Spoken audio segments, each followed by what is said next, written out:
தமிழகம் எங்கும் Max Gold cash for your gold. Max Gold நீங்க தங்க மட்டும் இல்லைங்க, பிளாட்டினம், டைமண்ட், சில்வர், ரூபினி எதை வேணாலும் விற்கலாம். உங்களுக்கான பணம் ரொக்கமா கையிலயோ இல்லைன்னா பேங்க் அக்கௌண்ட்லயோ உடனடியாக செலுத்திடுவாங்க. மார்க்கெட் மதிப்பை விட 100 ரூபாய் ஒரு கிராமுக்கு உங்களுக்கு கூடுதலாக கிடைக்கும். தமிழ்நாடு முழுக்க டோர் ஸ்டெப் சர்வீஸும் இவங்க ப்ரொவைட் பண்றாங்க. உங்களுக்கு கோல்ட விற்கணும்னு அதுக்கு ஒரே ஒரு பெஸ்ட் பிளேஸ் மேக்ஸ் கோல்டு தான். கால் 04445454545.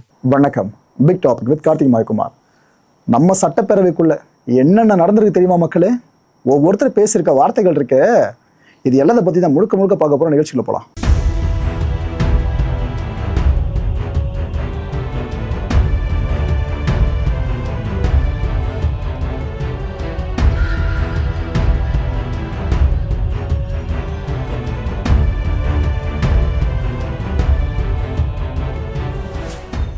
சட்டப்பேரவையில் இன்றைய நாளில் மிக முக்கியமான நகர்வே நம்பிக்கை வாக்கெடுப்பு தான்.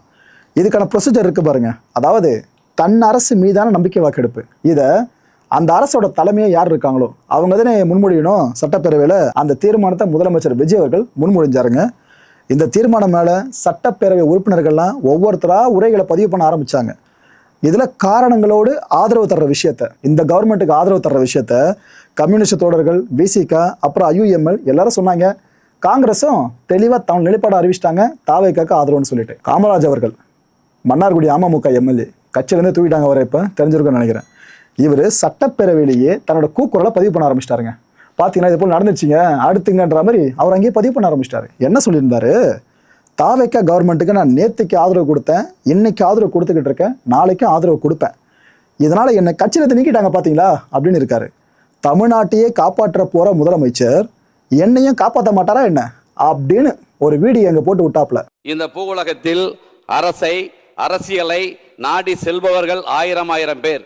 ஆனால் அரசியலும் அரசும் ஒருவரை நாடி வந்திருக்கிறது என்றால், ஒருவரை தேடி சென்றிருக்கிறது என்றால் அவர்தான், அப்படிப்பட்ட அவதார தலைவர் தான் நம்முடைய முதலமைச்சர் என்பதை இந்த நேரத்தில் நான் தெரிவித்துக் கொள்ள கடமைப்பட்டிருக்கிறேன். நான் நேற்றைக்கு ஆதரித்து, இன்றைக்கு ஆதரித்து, நாளைக்கும் ஆதரிக்கிற காரணத்தினால் என்னை ஒரு இயக்கத்திலிருந்து நீக்கினார்கள். தமிழ்நாட்டு மக்களை காப்பாற்ற இருக்கிற நம்முடைய முதலமைச்சர், தமிழ்நாட்டு மக்களை பாதுகாக்க இருக்கிற நம்முடைய முதலமைச்சர் என்னை மட்டும் காப்பாற்றாமல் விட்டு விடுவாரா, என்னை மட்டும் ஆதரிக்காமல் விட்டு விடுவாரா என்கிற என்னுடைய நோக்கத்தை இந்த நேரத்தில் நான் தெரிவித்துக் கொள்ள கடமைப்பட்டிருக்கிறேன். சட்டப்பேரவை எதிர்க்கட்சி தலைவரான உதயநிதி ஸ்டாலின் அவர்கள் இவர் முதல் நாளே சொல்லியிருந்தார் கரெக்டா, நாங்கள் எதிர்கட்சியாக செயல்பட மாட்டோம், எதிர்கட்சியாக செயல்படுவோம், நாங்கள் எங்களுடைய எக்ஸ்பீரியன்ஸை ஃபுல்லாக உங்ககிட்ட ஷேர் பண்ணிப்போம், இவ்வளோ வருஷம் ஆண்டிருக்கோம்ல அந்த விஷயங்கள் சார்ந்து நீங்களும் எடுத்துப்பீங்கன்னு நினைக்கிறேன், நாம் நல்லுறவு சார்ந்து ஃபுல்லாக பேணுவோம், நல்ல விஷயங்களை நாங்கள் வரவேற்போம், ஏதாவது மாறி நடக்குதுனாக்கா முதல்ல விமர்சனம் நாங்கள் தான் பண்ணணும்னு சொல்லியிருந்தார்ல. விமர்சனம் பண்ண ஆரம்பிச்சிட்டாருங்க. கிட்டத்தட்ட நெருப்பை கக்கியிருக்காப்புல சிஎம் அவர்கள் மேலே, இந்த ஆட்சி மேலே. என்னென்ன சொல்லியிருக்காரு தெரியுமா? தேர்தலில் பெரும்பாலான மக்கள் உங்களுக்கு வாக்களிக்கலை. யாருக்கு? தாவேக்காவுக்கு பெருசாக வாக்களிக்கலை. அதாவது உங்களுக்கு 1,72,00,000 வாக்குகள் தான் மக்கள் அளிச்சிருக்காங்க. ஆனால் எதிர்கட்சிகளுக்கு 3,21,00,000 மக்கள் வாக்களிச்சிருக்கிறதா சொல்லியிருக்காரு. இதில் நீங்களே பிடிச்சி பார்த்துலாம் மக்களே. உங்களுக்கு சிங்குலர் ஒரு பார்ட்டி இவ்வளோ வாக்குகளும் பெரிய விஷயம் தான். எதிர்கட்சிகளுக்கு ப்ளூரல் நிறைய கட்சிகள் சேர்ந்து இவ்வளோ வாக்கு வாங்குறது பெரிய விஷயம் இல்லை. சரி, ரைட்டு. 65% மக்களால் நிராகரிக்கப்பட்ட இந்த ஆட்சி மேலே தாவேக்கா கவர்மெண்ட் சொல்கிறாரு, எங்களுக்கும் மக்களுக்கும் நம்பிக்கை குறைஞ்சிட்டே வருதுங்க, நீங்கள் பண்ணுற விஷயங்கள்லாம் சோஷியல் மீடியாவில் மீம் டெம்ப்ளேட்டாக மாறிக்கிட்டு இருக்கிறதா அப்படிலாம் பேசியிருக்காரு. மீம் டெம்ப்ளேட்டாக மாறிட்டு இருக்கு. ஆனால் 714 மதுபான கடைகளை மூடினதெல்லாம் எனக்கு தெரிஞ்சு நல்ல ரெஸ்பான்ஸாக மக்கள் கொடுத்துட்ருக்காங்க. சரி, ஓகே, ரைட்டு. அது எப்படி உங்களுக்கு சாதகமானவங்க வீடுகளுக்கு மட்டும் ஆஃபீஸுக்கு மட்டும் சோஃபா போய் இறங்குது அப்படின்னு கேட்குறாரு. இது பல பேர் எழுப்புற ஒரு கேள்வி தான். ஏன்னா ஒரு சோஃபா போய் நிற்கும். அதாவது விஜய் அவர்கள் இவங்க ஆஃபீஸ்க்கு வராங்க, அந்த வீட்டுக்கு போகிறாங்க அப்படின்னா அதுக்கு முன்னாடி சோஃபாஸ் போய் இறங்கும். இதில் மக்கள் பல பேர் குழம்புனது, ஏன்ப்பா இவ்வளோ பேர் ஆளுங்க வீட்டில் சோஃபா கூட பெருசாக வச்சிருக்க மாட்டாங்க, அதுவும் விஜயர்கள் வராருன்னு என்ன புதுசாக சோஃபா விந்தளவுக்கு போட்டுக்கிட்டு இருக்காங்க, அவர் அந்த சோஃபா இல்லாமல் புதுசு இல்லாமல் பழசில் உட்கார மாட்டார், அது என்னென்னமோ கேட்டாங்க. இதுதான் சட்டப்பேரவையில் கேள்வியாக கேட்டிருக்காரு. அது நான் சோஃபா போது புஷ்பா பட பாணியில் ஆட்சி நடந்துக்கிட்டு இருக்குன்னு சொல்லியிருக்காரு. இதை நான் இன்னும் டெப்த்தாக போக விரும்பல மக்களே, நாகரிகம் கருதி போக விரும்பல. புரிஞ்சிருக்கவர் என்ன சொல்ல வராரு? சோஃபா மட்டும்தான் போதா? புரிஞ்சுங்க. அரசியல் நேர்மை இல்லாத இந்த அரசு மேலே துளியும் நம்பிக்கை இல்லைன்னு சொல்லியிருக்காரு எதிர்கட்சி தலைவர். உங்கள் ஆட்சியை பற்றி சமூக வலைதளத்தில் எழுத ஆரம்பிச்சிட்டாங்க. ஆல்ரெடி தாவேக்கா ஆட்சியை பற்றி எம்எல்ஏக்களை கடன் வாங்கி ஆட்சி நடத்திட்டீங்கன்னு சொன்னாருங்க. இந்த விஷயம் சொன்னதும் காமராஜ் இருக்கார் பாருங்க, இதுக்கு முன்னாடி பேசினவர், சீரிட்டாப்ல பட்டுன்னு எழுந்துட்டாப்புல. என்னங்க என்னை பத்தி பேசுறீங்க அது இதுன்னு இது போல பேச ஆரம்பிச்சிட்டாரு. அதுக்கப்புறம் இல்லைங்க உங்களை பத்தி இல்லைங்கன்னு இதுக்கப்புறம் உதயநிதி அவர்கள் தொடர்ந்து பேச ஆரம்பிச்சிருந்தாரு. அப்ப என்ன சொன்னாரு, உங்களுக்கு ஓட்டு போட்ட மக்களே இப்போ வருத்தப்படுறாங்க. தாவேக்காக ஓட்டு போட்ட மக்கள் அவசரப்பட்டு இவங்களுக்கு ஓட்டு போட்டு நம்ம தேர்வு பண்ணிட்டோமோ அப்படின்னு நினைக்கிறீங்க மக்களே. ஓகே, இதனால திமுகவினராகிய நாங்க வெளிநடப்பு செய்யறோம்னு சொல்லிட்டாப்ல. அதுக்கப்புறம் இன்னொரு விஷயத்த சொல்லிட்டாரு, நாங்க வெளிநடப்பு பண்ணாலும் உங்களுக்கு ஆதரவு இருக்குங்க, மெஜாரிட்டி நீங்க ப்ரூவ் பண்ணதான் போறீங்க, பரவாயில்ல, இருந்தாலும் நாங்கள் வெளிநடப்பு செஞ்சுக்கிறோம். திமுக திட்டங்களை தொடர்ந்து நீங்க கொண்டு போங்க, இந்த கவர்மெண்ட்ல கைவிடாதீங்க, அந்த திட்டங்களை தொடர்ந்து கொண்டு போங்க, சாத்தியமான வாக்குறுதிகள் தான் கொடுக்குற அப்படின்னு நீங்க சொல்லிக்கிட்டே இருந்தீங்களா பரப்புரையில ஃபுல்லா, அதை சீக்கிரம் செய்வீங்க நம்புறேன்னு சொல்லியிருக்காரு. ஏன்னா திமுக சார்ந்த ஒரு குற்றச்சாட்டை பல பேர் முன் வச்சாங்களே, எங்க கொடுத்த வாக்குறுதிகளை பெரும்பாலான நிறைவேற்றிட்டேன்னு சொல்லிடுறீங்க, ஆனா இன்னும் கொஞ்சம் நிறைவேற்றாம இருக்குல்லங்க என்னங்கன்ற மாதிரி பல பேர் சொன்னாங்களே. அதை மனசுல வச்சுதான் உதயநிதி அவர்கள் எதை சொல்லியிருக்காங்க. அதான் வாக்குறுதி கொடுக்கறது ஈஸி, அதை செயலாக்க பண்ணுறது எவ்வளவு கஷ்டம்ன்றது இனிமேல் நீங்க புரிஞ்சுப்பீங்கன்றதா மறைமுக பொருளை அவர் இங்கே சொல்லியிருக்காரு.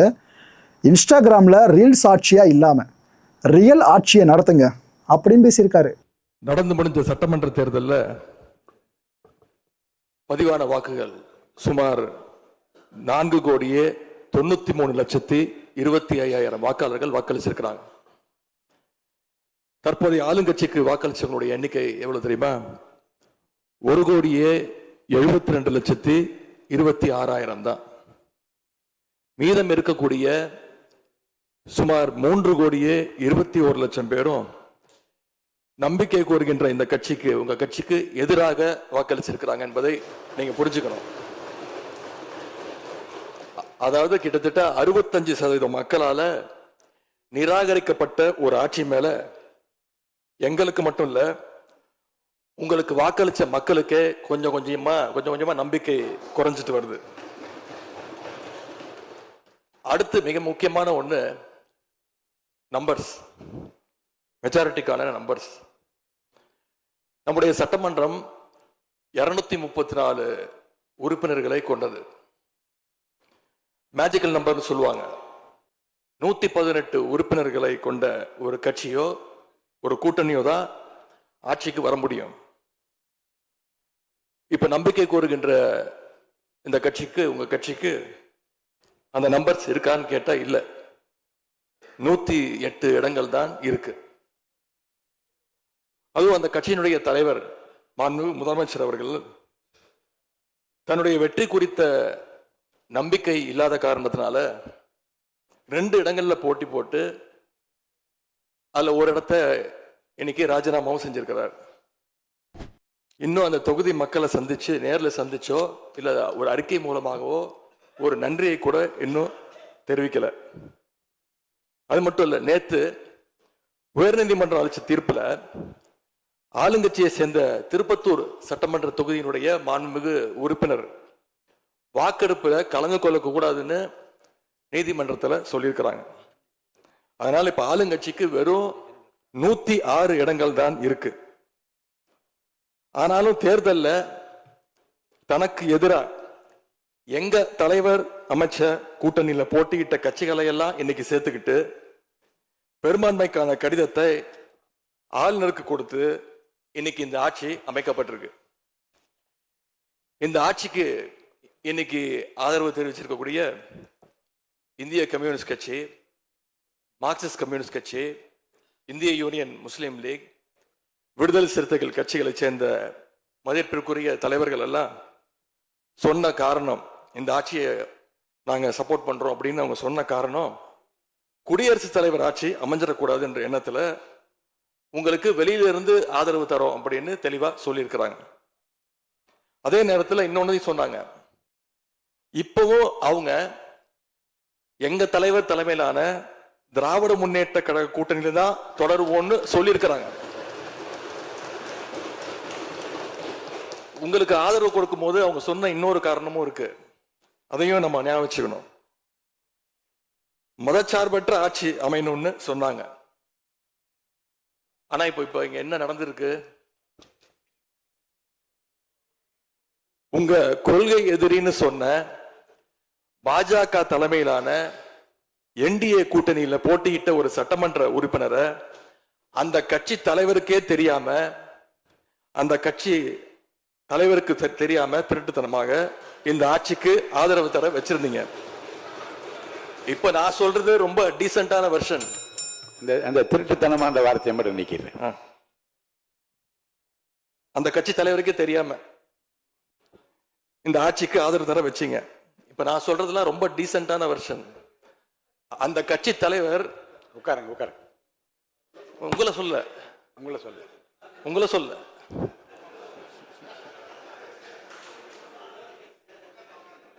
உட்காருங்க. மாண்பு உறுப்பினர் காமராஜ் உட்காருங்க. மாண்பு உறுப்பினர் காமராஜ் உட்காருங்க. மாண்பு உறுப்பினர் காமராஜ் உட்காருங்க. இப்ப நான் சொன்னதுல ரொம்ப டீசென்டான விஷயம் வெர்ஷன். அந்த கட்சி தலைவர் திரு டிடிவி தினகரன் சொன்னது என்ன தெரியும்? சொன்னாரு, ஆட்சிக்கு வர்றதுக்கு முன்னாடியே குதிரை பேரத்துல ஈடுபடுறாங்கன்னு சொன்னார். நேற்று சொல்லியிருக்கிறாரு, மாற்றம்னு சொன்னீங்க, இது மாற்றம் இல்ல துர்நாற்றம் அப்படின்னு சொல்லியிருக்கிறார். அடுத்து அதே பாஜக தலைமையிலான என்டிஏ கூட்டணியில் இருக்கக்கூடிய பெரிய கட்சியான அதிமுக இன்னைக்கு கிட்டத்தட்ட 2 பிளவுபட்டிருக்கு. பிளவுபட்ட ஒரு குரூப் உங்களுக்கு ஆதரவு தெரிவிச்சிருக்கிறாங்க. அடுத்து நடந்த இன்சிடென்ட் தான் மிகப்பெரிய ஒரு ட்விஸ்ட். பிளவுபட்ட குரூப்ல இருக்கக்கூடிய ஒரு தலைவரோட வீட்டுக்கு ஒரு புது சோஃபா போகுது. சோஃபா பின்னாடியே புது முதலமைச்சரும் அந்த தேர்தல் நேரத்தில் ஊழல் சக்தின்னு சொன்னீங்க. ஆனா இன்னைக்கு சோசியல் மீடியால மக்கள் உங்களை பார்த்து கேள்வி கேட்க ஆரம்பிச்சிட்டாங்க. என்ன கேட்கிறாங்க தெரியுமா?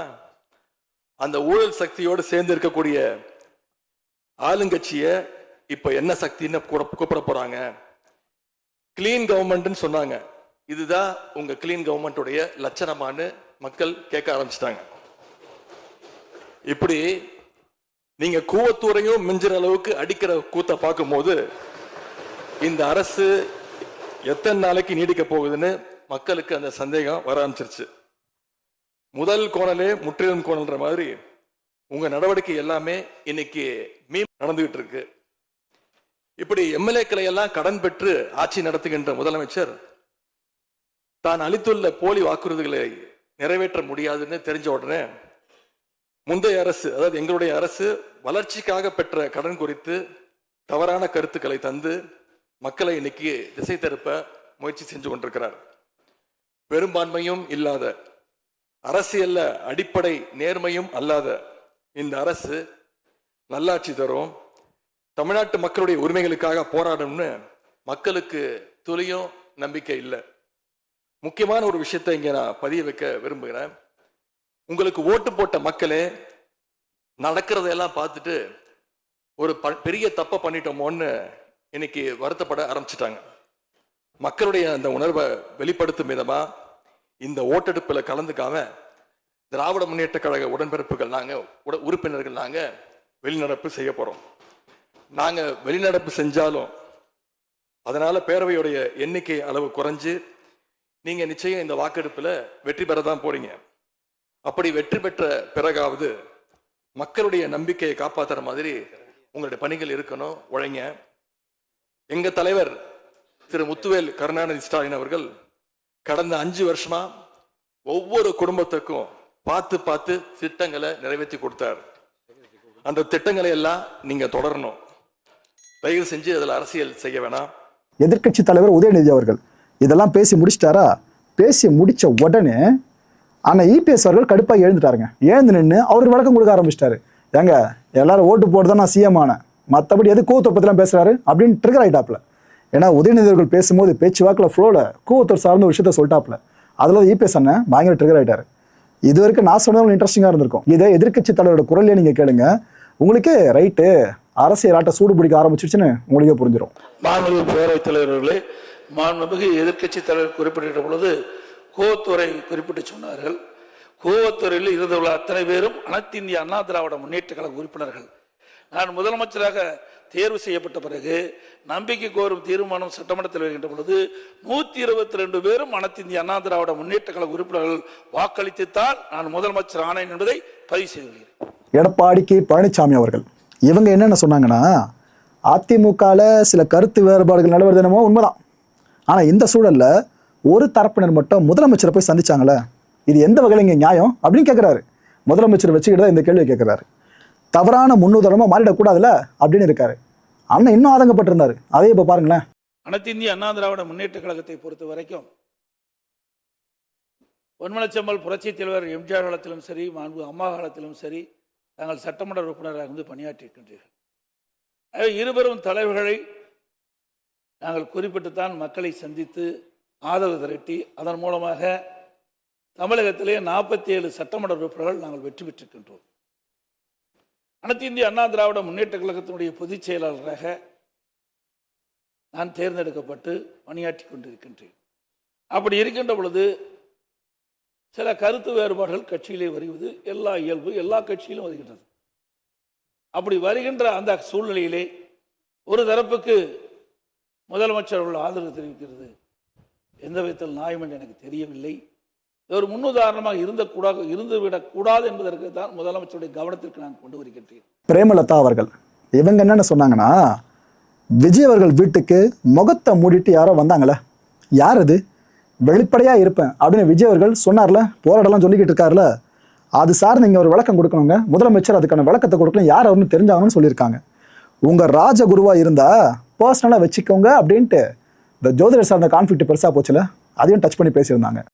நேற்றே முதலமைச்சர் அவர்களுக்கு இன்றைக்கு பெரும்பான்மையை நீங்கள் நிரூபிக்க வேண்டும் என்று என்னுடைய வாழ்த்துக்களை நேற்றே நான் பதிய வைத்திருக்கிறேன். அதே போல முதலமைச்சர் அவர்கள் செய்த நல்ல விஷயங்களையும் நாம் பாராட்டி இருக்கிறோம். எதிர்கட்சிகளை எதிரி கட்சியாக நினைக்காமல் அனைவரையும் சந்தித்து அரசியலில் ஒரு மாண்பையும் மரபையும் நீங்க ஏற்படுத்தியிருக்கீங்க, வரவேற்கத்தக்கது. அதுபோல உங்களுடைய முதல் அறிவிப்பிலேயே சிங்கப்படை பெண்களை பாதுகாக்கவும், அதே போல மதுக்கடைகளை மூடுவோம் என்று சொன்னதும் மக்களால் வரவேற்கப்பட்டது. அந்த வகையில் முதலில் 717 மதுக்கடைகளை மூடியது ஒட்டுமொத்த தமிழக மக்களால் வரவேற்கப்பட்டது. கோவில்கள் மற்றும் பள்ளி வளாகங்கள் அருகில் இருந்த மதுக்கடைகளை முதல் முறையாக நம்ம ஃபர்ஸ்ட் ஸ்டெப்ல இன்னைக்கு மூடியிருக்கோம். அடுத்தது இன்றைக்கு மீனவர்களை பாதுகாக்க ஒரு அறிவிப்பு அரசாங்கத்தின் மூலம் வந்திருக்கிறது. அதையும் தேமுதிக வரவேற்கிறது. இதையெல்லாம் இருப்பினும் முதல்வர் அவர்களே, நீங்கள் அன்றைக்கு பதவியேற்ற அன்றைக்கு சொன்னது உங்களுடைய ஆட்சி வெளிப்படையான ஆட்சியாக இருக்கும், மக்களுக்கும் தமிழ்நாட்டுக்கும் ஒரு முன்னுதாரணமான ஆட்சியாக இருக்கும் அப்படின்னு தான் நீங்க அன்னைக்கு சொன்னீங்க. அதுபோல அரசு குடும்பத்தில் இருந்து வந்தவன் அல்ல, ஒரு எளிமையான குடும்பத்தில் இருந்து வந்தவன் தான் என்பதை முதலமைச்சராக நீங்க பதவியேற்றதை அனைவருமே வரவேற்றோம், மக்களும் வரவேற்றனர். நாம் சொல்லும் செயலும் ஒன்றாக இருக்க வேண்டும் என்பதில் யாருக்கும் மாற்று கருத்து கிடையாது. வரலாற்று சிறப்புமிக்க இந்த அவையில இன்றைக்கு பெரும்பான்மையை நிரூபிக்க வேண்டிய தருணத்தில் முதல் முறையாக மனவேதனையோடு நான் பதிய வைக்கிறேன், இங்கு குதிரை பேரம் நடந்ததாக இன்றைக்கு எதிர்கட்சிகள் அத்தனை பேருமே அதை சொல்லும் பொழுது, இதுவரை தமிழக அரசியல் வரலாற்றில் நடக்காத ஒரு விஷயம், அதுவும் இந்த வரலாற்று சிறப்பு மிக்க இந்த அவையிலே இந்த முக்கியமான நாளில் அதை பற்றி பேச வேண்டிய ஒரு நிலையை ஏற்பட்டதற்காக உண்மையில் நான் மனம் வேதனை அடைகிறேன். அதே போல முதலமைச்சர் அன்னைக்கு சொன்னாரு, இங்க முகம் மூடி யாரும் செல்ல வேண்டிய அவசியம் இல்லை, அனைவருக்கும் ஒரு வெளிப்படையான ஆட்சி தான் செய்வோம் என்று. அப்படி இருக்கையில் முதல்வர் அவர்களை சந்திக்க யார் முகத்தை மூடிக்கொண்டு அன்று வாகனத்தில் சென்றார்கள் என்பதை நிச்சயமாக மக்களுக்கு தெரியப்படுத்த வேண்டும் என்பதை இந்த நேரத்திலே நான் கேட்டுக்கொள்கிறேன். ஏன்னா அதற்கு காரணம் குதிரை பேரம் என்றால் இதைவிட ஒரு தலைகுனிவு இந்த வரலாற்று சிறப்புமிக்க அவையில் எதுவுமே கிடையாது.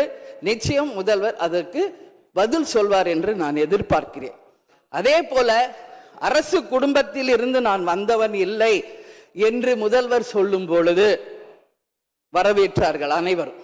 ஆனால் இன்றைக்கு அவருடைய ராஜகுருவாக இருப்பவரை மிஸ்டர் ரத்தன் பண்டிட் என்பவரை அரசியல் சிறப்பு அதிகாரியாக அரசு வேலையில் அமர்த்தியதை ஒட்டுமொத்த தமிழக மக்கள் சார்பாக வன்மையாக இந்த வரலாற்று சிறப்பு மிக்க அவையில் நான் அதை குறிப்பிட கடமைப்பட்டிருக்கிறேன். அப்படி உங்களுக்கு ராஜகுருவா இருந்தா உங்க பர்சனலா அவரை வச்சுக்கணும். பட் அவரை அரசு உயர் பதவியில கொண்டு வந்து இளைஞர்களை நம்பி மக்கள் வாக்களிச்சிருக்காங்க. இந்த இளைஞர்களுக்கு நீங்கள் என்ன உதாரணத்தை சொல்கிறீர்கள், என்ன வரலாற்றை நீங்கள் சொல்ல விரும்புகிறீர்கள், வருங்கால இளைஞர்களுக்கும் எதிர்காலத்திற்கும் இதன் மூலம் என்ன மெசேஜ் நீங்க சொல்றீங்க அப்படிங்கறத நிச்சயம் தெளிவுபடுத்தணும். ஏன்னா இன்னைக்கு மக்கள் ஜனநாயகத்தை நம்பி இளைஞர்கள் கையில ஆட்சியை கொடுத்திருக்கிறார்கள். அப்போ வருங்காலம் இளைஞர்களும் வருங்காலத்திற்கும் இந்த அரசு ஒரு முன் உதாரணமா இருக்க வேண்டும் என்பதுதான் என்னுடைய ஒரு கோரிக்கை என்பதை இந்த நேரத்தில் நான் ஆணித்தரமாக பதிய வைக்கிறேன். இத்தனை விமர்சனங்கள் அடுத்தடுத்து தன் மேல எழுத விஜய் அவர்கள் இப்பதான் ஃபர்ஸ்ட் டைம் ஃபேஸ் பண்றாரு அசம்பிளிக்குள்ள. இது எல்லாத்துக்கும் சேர்த்து ஒரு பெரிய நீண்ட பதில கொடுப்பாருன்னு பல பேர் எதிர்பார்த்தீங்கன்னா, முதலமைச்சர் அவர்கள் பெருசா பேசி நம்ம பெருசா பார்த்தது கிடையாது. இங்கே கிட்ட அதே மாதிரி தான் இருந்திருக்கு. பட் இதுக்கப்புறம் டீட்டெயில்டாக பல ரெஸ்பான்ஸை கொடுப்பாருன்னு நம்பலாம். அவர் என்னென்ன பதில் கொடுத்தாருன்னா, நம்பிக்கை வாக்கெடுப்பு தீர்மானம் இருக்குல்ல, இதன் மீது உரையாற்றின எல்லாருக்குமே நன்றின்னு சொல்லி தான் ஆரம்பிச்சாரே மனுஷன். மதசார்பற்ற அரசாதான் இந்த அரசு செயல்படும்னு நான் இங்கே உறுதிபூர்வமாக தெரிவிச்சுக்கிறேன். அப்புறம் டிவிக்கோட குதிரை பேர அரசியல் சார் விமர்சனம் பண்ணாங்களே, யார் எதிர்கட்சி தலைவர் விமர்சனம் பண்ணதா இருக்கட்டும், இதே போல சில விமர்சனங்கள்லாம், அதுக்கு என்ன பதில் கொடுத்துருக்காப்ல, இது குதிரை பேர அரசு கிடையாது, குதிரை வேகத்தில் செயல்படுற அரசுன்னு சொல்லியிருக்காப்ல முதலமைச்சர் விஜய் அவர்கள். முந்தைய அரசோட முக்கியமான திட்டங்கள் இருக்கும்ல, அது தொடரும்னு சொல்லியிருக்காருங்க. முக்கியமான அனௌன்ஸ்மெண்ட்டே இதுதான். திமுகவோட பிரதான கோரிக்கை இதுதான், கூட்டணி கட்சியில் சார்ந்த பிரதான கோரிக்கை இதுதான், இது நடக்கும்னு சொல்லியிருக்காரு. ஆனால் முக்கிய திட்டங்கள் அங்கதான் அந்த ஹோக் வேர்டு. அந்த முக்கிய திட்டம் இதுக்கப்புறம் தான் என்னென்னு பார்க்கணும். நம்ம தனது நம்பிக்கையை தெரிவிக்கிறது என நான் மொழிந்துள்ள அரசினர் தீர்மானத்தின் மீது அனைத்து கட்சிகளை சார்ந்த மாண்புமிகு உறுப்பினர்கள் தங்களது கருத்துக்களை தெரிவித்து தீர்மானத்தை ஆதரித்தும் எதிர்த்தும் உரையாற்றியுள்ளனர். உரையாற்றிய உறுப்பினர்கள் அனைவருக்கும் என்னுடைய நன்றியை முதற்கண் தெரிவித்துக் கொள்கிறேன். இந்திய தேசிய காங்கிரஸ் கட்சி சார்பாக உரையாற்றிய மாண்புமிகு திரு சே ராஜேஷ் குமார் அவர்கள் தீர்மானத்தை வரவேற்றதோடு மட்டுமல்லாமல் மதசார்பற்ற அரசுக்கான ஆதரவு என கூறினார்கள். நிச்சயமாக இந்த அரசு மதசார்பற்ற அரசாகத்தான் செயல்படும் என்கிற உறுதியை தெரிவித்துக் கொள்கிறேன்.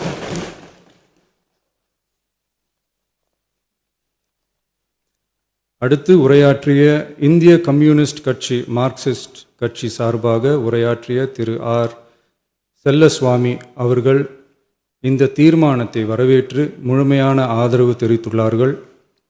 விடுதலை சிறுத்தைகள் கட்சி சார்பாக உரையாற்றிய மாண்புமிகு உறுப்பினர் திரு வன்னி அரசு அவர்கள் உரையாற்றுகையில் நம்பிக்கை வாக்கெடுப்பில் வெற்றி பெற்று இந்த அரசு 5 ஆண்டுகள் தொடரும் என நம்பிக்கை தெரிவித்தமைக்கு என்னுடைய நன்றியை தெரிவித்துக் கொள்கிறேன். ஆதரிப்பவர்களுக்கு மட்டுமான அரசல்ல, எதிர்ப்பவர்களுக்கான அரசும் இது என சுட்டிக்காட்டியமைக்கு எனது நன்றியை தெரிவித்துக் கொள்கிறேன்.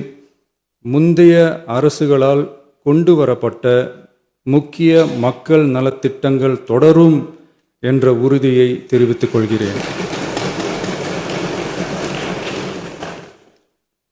இந்திய யூனியன் முஸ்லீம் லீக் கட்சியின் சார்பாக உரையாற்றிய மாண்புமிகு திரு ஆமு ஷாஜகான் அவர்கள் தீர்மானத்தை வரவேற்று வரலாற்று சாதனை இந்த அரசு படைக்கும் என வாழ்த்தியுள்ளார்கள். மாண்புமிகு உறுப்பினர் திரு எஸ் காமராஜ் அவர்கள் தீர்மானத்தை வரவேற்று உரையாற்றியுள்ளார்கள். இந்திய கம்யூனிஸ்ட் கட்சி சார்பாக உரையாற்றிய மாண்புமிகு திரு ராமச்சந்திரன் அவர்கள் தீர்மானத்தை வரவேற்று பேசியுள்ளார்கள். தேசிய முற்போக்கு திராவிட கழகத்தின் சார்பாக உரையாற்றிய மாண்புமிகு உறுப்பினர் திருமதி பிரேமலதா விஜயகாந்த் அவர்கள் உரையாற்றுகையில் எதிர்கட்சிகளை எதிரி கட்சிகளாக நினைக்காமல் எங்கள் அரசு செயல்படுவது குறித்து குறிப்பிட்டு வாழ்த்து தெரிவித்தமைக்கு என்னுடைய நன்றி. மேலும் ஓரிரண்டு கருத்துக்களை தெரிவித்து தெளிவுபடுத்த வேண்டுமென்று கேட்டுக்கொண்டார்கள். I will rethink about it. தமிழ்நாட்டை ஆண்ட பல்வேறு கட்சிகளை சார்ந்த அரசுகள் இந்த நாட்டு மக்களின் நலனை முன்னிலைப்படுத்தி தீட்டிய திட்டங்கள் சமூக நீதிக்கு முன்னுதாரணமாக திகழ்ந்து நிறைவேற்றப்பட்ட சட்டங்கள் எங்கள் கட்சியின் கொள்கை தலைவர்களின் எண்ணங்கள் என இவற்றை மனதிலே கொண்டு எங்களுடைய ஆட்சி நடைபெறும் என்கிற உறுதியை மட்டும் தெரிவித்துக் கொள்கிறேன். பாரதிய ஜனதா கட்சி சார்பாக பேசிய திரு எம். போஜராஜன் அவர்கள் நடுநிலை வகிப்பதாக தெரிவித்து உரையாற்றியுள்ளார்கள். பாட்டாளி மக்கள் கட்சியின் சார்பாக அடுத்து உரையாற்றிய மாண்புமிகு முனைவர் திருமதி சௌமியா அன்புமணி அவர்கள் உரையாற்றுகையில் விவசாயிகள், இளைஞர்கள், மகளிர் நலன், மது ஒழிப்பு குறித்து செயல்படுத்தப்பட வேண்டிய திட்டங்கள் குறித்து குறிப்பிட்ட தீர்மானத்திலிருந்து விலகி நிற்பதாக தெரிவித்துள்ளார்கள். மகளிர் பாதுகாப்பிலிருந்து தவிர எந்த அரசு இம்மியளவும் இடம் தராது. அடுத்து உரையாற்றிய மாண்புமிகு திரு மு. தமிழன் அன்சாரி, மாண்புமிகு திரு கே. நித்யானந்தன், மாண்புமிகு முனைவர் எம்.எச். ஜவாஹிருல்லா, மாண்புமிகு திரு எடப்பாடி கே. பழனிசாமி அவர்கள் மற்றும் ஆகியோர் உரையாற்றுகையில் தீர்மானத்தை எதிர்த்து உரையாற்றியுள்ளார்கள். எதிர்க்கட்சி தலைவர் வெளிநடப்பு செய்துவிட்டார்கள். மாண்புமிகு திரு எஸ்.பி. வேலுமணி அவர்கள் தீர்மானத்தை ஆதரித்து உரையாற்றியுள்ளார்கள். குதிரை பேரத்தில் எமது அரசு ஈடுபடுகிறது என்று கருத்தை தெரிவித்த மாண்புமிகு உறுப்பினர் அவர்களுக்கு நான் ஒன்றை மட்டும் சொல்லிக்கொள்கிறேன். இந்த அரசு குதிரை வேகத்தில் செயல்படுகிற அரசே தவிர குதிரை பேரத்தில் ஈடுபடுகிற அரசு இல்லை என்பதை ஆணித்தரமாக தெரிவித்துக் கொள்கிறேன். நம் தமிழ்நாட்டின் முன்னேற்றத்திற்கு உழைத்த தலைவர்கள் வழிகாட்டிய கொள்கைகளிலிருந்து இம்மி அளவு விலகாமல் நிச்சயமாக இந்த ஆட்சி நடைபெறும். எனவே நான் மொழிந்துள்ள இத்தீர்மானத்தை மாண்புமிகு உறுப்பினர்கள் அனைவரும் ஏகமனதாக நிறைவேற்றி தர வேண்டும் என்று கேட்டுக்கொண்டு அமர்கிறேன்.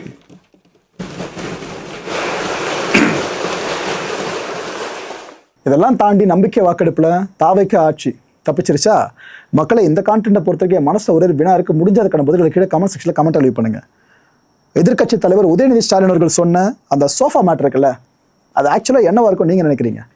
அடுத்த நிகழ்ச்சி சந்திக்கலாம். நன்றி, வணக்கம். தமிழகம் எங்கும் Max Gold, cash for your gold. Max Gold நீங்க தங்க மட்டும் இல்லைங்க, பிளாட்டினம், டைமண்ட், சில்வர், ரூபினி எதை வேணாலும் விற்கலாம். உங்களுக்கான பணம் ரொக்கமா கையிலயோ இல்லைன்னா பேங்க் அக்கௌண்ட்லயோ உடனடியாக செலுத்திடுவாங்க. மார்க்கெட் மதிப்பை விட 100 ரூபாய் ஒரு கிராமுக்கு உங்களுக்கு கூடுதலா கிடைக்கும். தமிழ்நாடு முழுக்க டோர் ஸ்டெப் சர்வீஸ் இவங்க ப்ரொவைட் பண்றாங்க. உங்களுக்கு கோல்ட விற்கணும்னா அதுக்கு ஒரே ஒரு பெஸ்ட் பிளேஸ் மேக்ஸ் கோல்டு தான். கால் 04445454545. என் நண்பர் மாயம் ஸ்டுடியோஸ் நேயர்களே, மாயம் பக்தின்னு ஆன்மீகத்துக்காக பிரத்யேகமா ஒரு சேனலை கொண்டு வந்திருக்கோம். மறக்காம சப்ஸ்கிரைப் பண்ணி அந்த சேனலுக்கு உங்களோட ஆதரவை மனப்பூர்வமா தெரிவிங்க. வணக்கம் மாயம் ஸ்டுடியோஸ் நண்பர்களே. மாயம் ட்ரெண்ட்ஸ் அப்படின்ற ஒரு புதிய ஃபேஸ்புக் பேஜை ஓப்பன் பண்ணியிருக்கோம். நீங்கள் யூடியூப்ல பார்த்துட்டு இருக்கீங்களா நம்மளோட கான்டென்ட்ஸ்லாம். இதெல்லாம் விட ஒரு படி மேலே ரொம்ப கிறிஸ்பாகவும் ரொம்ப சூப்பராகவும் நிறைய கான்டென்ட்ஸ் உங்களுக்கு இந்த பேஜில் காத்துட்டு இருக்குங்க. ஸோ உடனடியாக ஃபேஸ்புக் பிளாட்ஃபார்ம் போங்க, மாயம் ட்ரெண்ட்ஸ்னு டைப் பண்ணி சர்ச் பண்ணி நம்ம பேஜை ஃபாலோ பண்ணுங்க. அப்படியே நம்ம சேனலே நீங்கள் சப்ஸ்கிரைப் பண்ணிட்டீங்க அப்படின்னா இன்னும் நிறைய புது கான்டென்ட்ஸை உங்களுக்காக ப்ரொடியூஸ் பண்ணி கொடுத்துக்கிட்டே இருப்பாங்க. நீங்கள் பண்ணுற ஒவ்வொரு சப்ஸ்கிரிப்ஷனும் எங்களுக்கு பெரிய மோட்டிவேஷனாக அமையும்.